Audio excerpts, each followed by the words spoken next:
come in on Monday after practice as opposed to our normal time tomorrow. High school state tournament tomorrow, so we're going to be reshuffling the schedule of our practices a little bit. We're going to go tomorrow evening, and so there was no time to really have the press conference. Update on Tyler. He was not able to practice today. We're going through the concussion protocol. I'd say he's doubtful for Wednesday, unless tomorrow he continues to make more progress. He's made progress.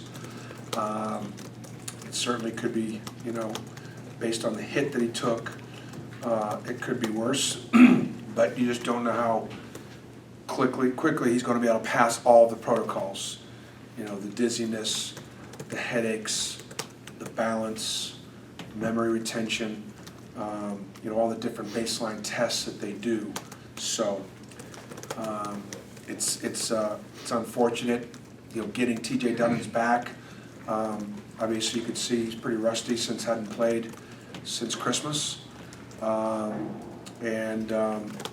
he'll continue to play better as he gets his feet under him. Georgia is a good team. They've got 3 guys right now, and Maton, Frazier, and Gaines, and probably Mann. 4 really good players. That when those 4 guys are on the floor at the same time, they can all win their position against a lot of people in our league.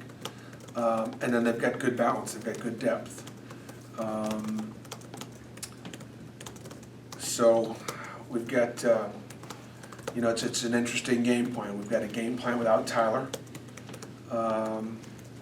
And you can imagine all the moving parts because Sim's still playing some point guard. He may or may not play as much point guard. Dunnins may play some off the ball. He may play on the ball. And just being back, how much can he retain in a very short period of time? So just a lot of moving parts late in the year to try and play better. How's TJ look after having that first game experience getting back on the practice court? The biggest thing is he's had no swelling and his knee felt really good. So from that standpoint, that's a really good sign. What's realistic to expect from him, Bruce, down the stretch? Not just Wednesday, but obviously you want to try and win every game. That's fine, but is it about trying to get him to a point where getting to Nashville is when he's really back at full strength at that point? I'd say that over the next couple of weeks, I think he should be back to full strength. I think he should be back to playing as well as he played, before he left. I would think, it depends on how much he plays on and off the ball. He's clearly better off the ball, but as you guys remember, I did play him behind Kareem. We lost Taj, and so he can play the position because he can make other guys better. But he's probably better doing it with another point guard.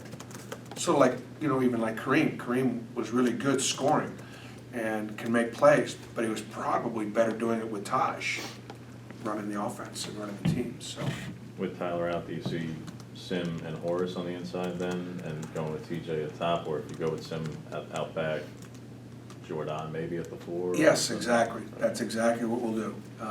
So I would imagine Sim will play both inside and out.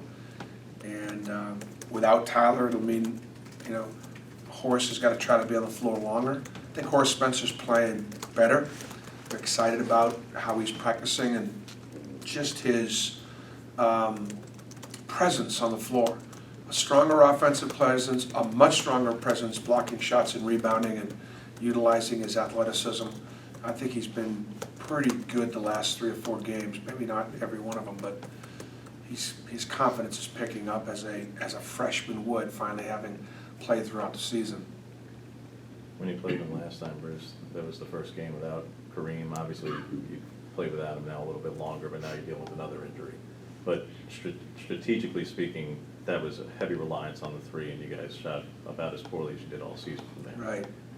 Especially losing a guy inside like Tyler, is it strategically, I don't think you're letting out very much that you're going to have to rely on the 3 again, probably, against this team? Yeah, I mean, look, we've got 3 or 4 guys that are clearly better from a 3 than 2. I mean, Bryce Brown and TJ Lang and Jordan Granger are all better from 3 than 2, and people play them accordingly, and those are my starting 2s and 3s. So, because those guys don't create off the bounce, they get guarded a certain way, and makes it harder to get them open because of the fact that they don't put in a floor ton and create, because right now that's just not part of their comfort zone. I believe that they all can do a little bit more of that, and I think when they do, it'll just make us better and make them better, be a little bit more able to break down. And even, especially when we get in a bonus, we should be able to get those guys to the foul line. They may not be able to make plays, but they should be able to get fouled, put the ball on the floor. Everybody good? Thank you, Coach.